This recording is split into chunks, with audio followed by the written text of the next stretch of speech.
नियुक्ति वर्गीय नियुक्ति होती है, बिहार कर्मचारी चयन आयोग से हो या बिहार लोक सेवा आयोग से हो, एक ही विज्ञापन से जो बहालियाँ होती हैं उसमें सरकार समय समय पर संवर्गों में विसंगतियाँ पैदा करके उनके वेतनों में संशोधन कर देती है और किसी को छोड़ देती है।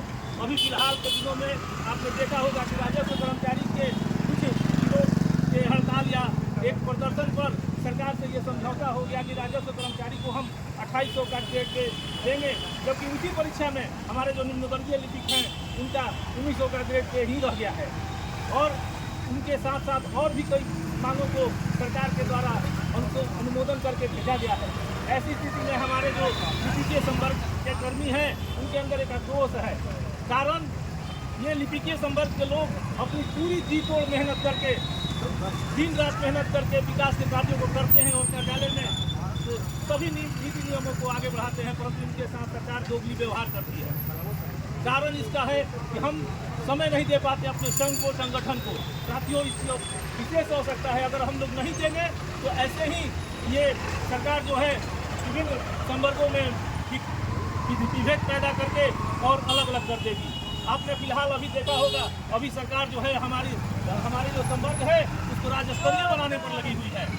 साथियों, जब हमारी सेवा शुरू हुई थी हम लोगों ने जो विज्ञापन दिया था उसमें इस तरह की कोई मांगे नहीं थी, इस तरह का कोई एग्रीमेंट नहीं था कि हमारी सेवा राज्य स्तरीय हो जाएगी।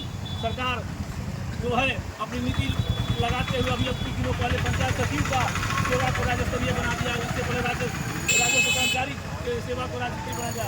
अगर हम नहीं लड़ाई लड़ेंगे तो हमारी भी सेवा राज्य स्तरीय हो जाएगी और हम निम्न वर्गीय आज 1900 के ग्रेड पर भी रहते हुए मधेपुरा और सहरसा जाकर काम करना पड़ेगा।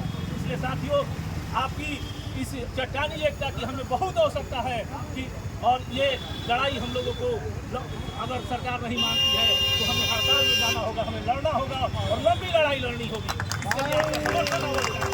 साथियों, इसके लिए आपको सदैव तैयार रहना है और साथ रह के हाथ से हाथ मिलाकर इस लड़ाई को लड़ना है। तमाम इन बातों को आपको रखते हुए मैं चाहूँगा हमारे पूर्व जो ये अध्यक्ष महोदय थे मनोज भैया, वो भी इस सभा में उपस्थित हैं। मैं उनसे चाहूँगा वो